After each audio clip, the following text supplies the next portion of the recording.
ఎందుకని బాప్తిస్మిచ్చి యోహాన్ని విడిపించలేదు ఆయన అలా మహిమ పొందాలనుకున్నాడు. గ్రాహం స్టైన్స్ని వాళ్ళ పిల్లల్ని ఎందుకు విడిపించలేదు ఆయన? మీకు ఒక విషయం చెప్పనా?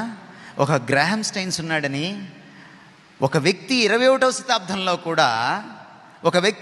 శతాబ్దంలో కూడా క్రీస్తు కోసం హతసాక్షి కాగలడని ఆయన చచ్చిపోయేదాకా భారతదేశానికి తెలియదు. గ్రాహం స్టైన్స్ బ్రతికున్నప్పుడు కంటే ఆయన చచ్చిపోయినప్పుడు ఎక్కువ న్యూస్లోకి వచ్చాడు. ఆయన బ్రతికున్నప్పుడు కంటే ఆయన చచ్చిపోయినప్పుడు క్రీస్తు ఎక్కువ మహిమ పొందాడు. కొంతమందిని ఆయన తప్పించి మహిమ పొందుతాడు, కొంతమంది ఆయన మరణానికి అప్పగించి మహిమ పొందుతాడు. యేసుక్రీస్తు శిష్యుల్లో ఒక్కడు తప్ప అందరూ హతసాక్షులయ్యారు. అందులో 10 మంది కత్తివాత పడ్డారు, ఒక పేతురు తప్ప. Suffering glorifies your God.